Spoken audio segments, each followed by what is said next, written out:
The elephant in the room isn't actually always in the room. Sometimes it's on the road carrying a 20-foot bundle of rebar. Welcome to 10 Minute Travels. With me, as always, is Phil Freeman. And with me, as always, is Shane Patrick. We're going to talk about motorcycle riding in India with Robert Morgan. And if you want to learn about anything else that 10 Minute Travels talks about, check us out at 10minutetravels.com. Let's get right to it, shall we? I would think that someone listening to this would go, well, why would I go to India? And, I tell everybody that it'll leave you with an impression, and you'll go back to India many times for the rest of your life to compare anything to it. It's definitely not a comfortable place, but also it's not so chaotic as we are painting it to be. Though the first time Shane and I went there, we tried to make it to Leh and Kardungla, but we went in October and we got snowed out just like we did, and it got a little precarious, and we were lucky to get out of there. But the Himalayas are the Himalayas. We've moved this tour up 2 weeks, back 2 weeks. It's too hot these weeks, so it's too. You could try to second guess it, but the fact is you're going into the tallest mountains in the world, and they are going to dictate with a couple other events what kind of weather you're going to get. And that's just the deal. So you got to either go or you don't go. That's the decision. But whether it's going to be comfortable or it's going to rain on you, it's impossible to decipher that. But if it's something that if you really enjoy adventure, and if you really look up the definition of adventure, there is unknown in there, and India nails it. Well, and you think about it too with the process of reaching a goal, and if the goal is only a destination, then oftentimes you're going to be disappointed in adventure, right? So if you can't enjoy the process, if you can't enjoy the chaos, if you can't enjoy, the camaraderie built and really the journey to get to the goal, then I mean, really that the goal, if the goal is the end all to make it a success or a failure, then how often are you going to be disappointed? You got to enjoy the part to get there, right?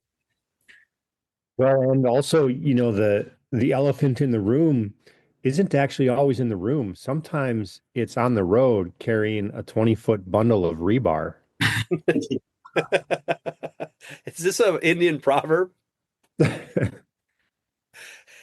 Confucius. So after Hanle, that was we got to the frontier there. It was the start of the Indus River, and it was an amazing pastoral view of yaks and sheep out there and monasteries. And they're just people living their lives like they have for thousands of years. And then we decided, well, we had a couple more days to go. So we headed to Pangong Lake. And there was a point there, they started this road that does this is a very well-traveled road. There are a lot of people come into Leh directly and ride to these highest motorable passes. We opt to start in Manali and come up the Spiti River Valley, which we were not able to do this time. And it's billed as the most treacherous road, which it's just an epic road. But we were going to make an expedition out of it. We get on this main road and we're making our way down the valley, and all of a sudden it turns into a 4-lane, brand new asphalted road with a modern cafe in the middle of nowhere. And we all stop our bikes and we look at each other and we're just in total culture shock. And I mean, we had for miles at that point gotten to just go ripping, and it was an extraordinary ride. I mean, some of the best asphalt that you'll ever find, and almost untraveled, right? Yeah. And it never stopped surprising, did it? We just got done with a bunch of potholes. And then all of a sudden the asphalt starts out of nowhere. There's no rhyme or reason. Well, and we had been conditioned to believe that at any given point it was going to turn back, right? And what we traveled probably 60 or 80 kilometers, and we're able to go at we got out of thinking in kilometers and thinking back in miles per hour speeds we were at 60 or 80 miles per hour for that was probably the only section of the trip that we got to get up to those speeds and really enjoy it and be comfortable. Of course, this day we're supposed to go into the Nubra Valley, and theoretically, there's this nice, creamy pavement road that follows the river all the way there from Pangong Lake.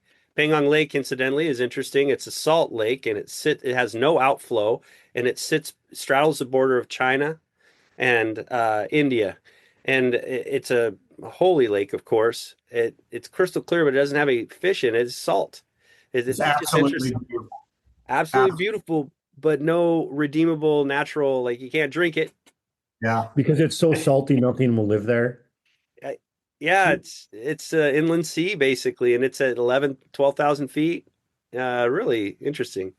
And now we're headed to the Nubra Valley, and we're going to a place that Anu and I have picked out. It's a nice place. Finally, you can say we're going to a really nice place with really good food. It's elegant. It's got a little rustic feel to it. It's glamping, but with 4 stars and real stars. And I'm really looking forward to us going there. But of course, the road is washed out, what we were supposed to do. So we had to do a deviation, which turned into at least 3 lifetimes. There was 2 passes we went over. What were they like? That was quite a day. Boy, well, and I mean, at that point in time, we'd gone 4 or 5 days straight. We had been in altitude for up above 14,000 feet now for 3 or 4 days, right? So I think everybody it's taken a toll on the body. And then we've got 2 unbelievable passes to go over. And again, for those that love adventure, boy, it was adventure. Shangla Pass was the first one, over 17,000 feet. Go ahead. And so we're on switchbacks with traffic, road conditions changing as we get changing on a moment's notice. Spectacular views, however, but it was quite treacherous and quite hard on the body. We get up and over the first pass, and we're like, "Is this we got one more of these still?" So up and over pass number one, coming back down the pass. There's areas of the road that are super mucky, with very little, with no, of course, no guardrails, and so you're coming down through some muck, holding on to the bike on your pegs, worn out bodies. It was. Can we say that's awesome, or is that scary? I can't remember. Might be adventure type 2. Yeah. Yeah, type 2 fun. I'm sure Phil has explained that to you by now. That's what India is. Yeah. And then we stop at the bottom of the first pass, and we're like halfway there. We have one more pass to go, and that place was a rider's mecca. There were motorcycles everywhere. It was another culture shock. It was like we were at the rock shop outside LA. There were hundreds of bikes, and they're And all from all developed over, groups. Phil? What? They were like other adventurers There were or other just groups Indian? doing what we were doing on Royal Okay. Enfields, all Royal Enfields, 100%, but mostly Indian riders. And it was a culture shock for us because we've been having the road to ourselves. Yeah. And now we're in the middle of a mainstream situation, and everybody happened to be wanting to do the same pass, that second pass we were going to do on a narrow 1 lane road. And I mean, I'm not saying Indian drivers are the best, but I'm not saying they're the worst either. But boy, even the motorcyclists were taking more than half the road coming down and stopping at odd places. So there was a lot of just real near. You had to get off the side of the road as a car was coming down, and that second pass the whole way up was a little bit frightening in that it was a close call the entire way up, I would Yeah. say. Sure. But we all shook our head. We got up to the main pass, the top of it, and we looked at each other, and then all we wanted to do is just get down. And it started to snow a little bit. And the Indians love to put cobblestones down at anything of 17,000 feet or higher. For whatever reason, it goes right to cobblestones. And As Noel said, not my first choice. Cobblestones and snow do not complement each other. And this, I think I speak for the group, but once we got over that second pass, we started getting away from the groups, the people. It was just a relief to have the road back to ourselves again. But it was really, I don't know.